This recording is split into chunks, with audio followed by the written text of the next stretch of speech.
Spawn को fingerling में बदलने के लिए आपको एक नर्सरी तालाब की जरूरत पड़ेगी, जिसका मिनिमम आपका क्षेत्रफल होगा 5 से 10 डेसिमल के बीच में। दोस्तों यहाँ पर आपको 3 दिन वाला स्पॉन है वो प्रति एकड़ आप 8 लाख बच्चे हैं वो अपने नर्सरी तालाब में स्टॉक करिए।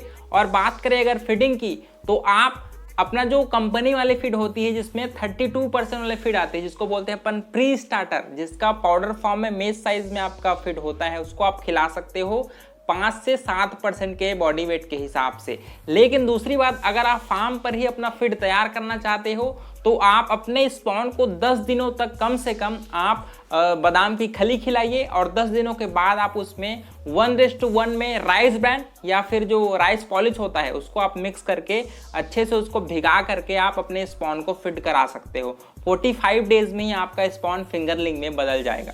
सारे किसान भाई ये गलती करते हैं कि वो मान लीजिए कल हार्वेस्टिंग करने वाले हैं तो वो 1 हफ्ता पहले से ही जो खाना है उसको बंद कर देते हैं। ऐसा आपको नहीं करना है। आपको मान लीजिए कल हार्वेस्टिंग करने वाले हो तो आप आज से फीड है वो स्टॉप कर सकते हो 1 दिन बस।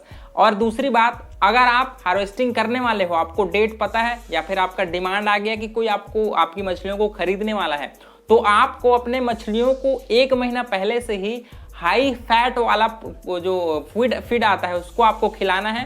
प्रोटीन परसेंटेज को आप कम कर दीजिए, 28% तक आप प्रोटीन वाला खिलाइए, लेकिन अब उसका जो फैट कंटेंट है आपका फीड में उसको आप थोड़ा सा बढ़ा दीजिए, ताकि मछलियों में जो उनका बॉडी वेट है, जो भार है, वो फैट वाला फीड खा के अच्छे से वो भार ग्रहण करे और आपको ज़्यादा प्रॉफिट है वो आपकी जेब में आ पाए। एक मेरे किसान भाई ने पूछा है कि सर स्पॉन को फिंगरलिंग में बदलने में कितना दिन का समय लगता है। किसान भाइयों, अलग अलग मछलियों में अलग अलग दिन होता है, लेकिन बात करें अगर आईएमसी की तो आपको 45 से 60 दिनों में ही आपका जो स्पॉन होता है वो फिंगरलिंग में बदल जाता है।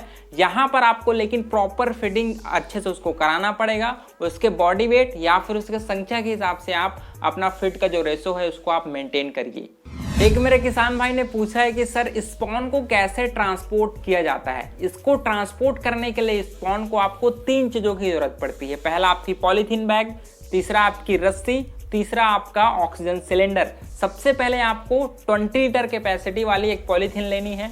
उसमें आप 50,000 स्पॉन है वो डाल सकते हो, और इसमें आपको 6 से 7 लीटर पहले पानी डालना है। उसके पश्चात ही आप स्पॉन को डालिए।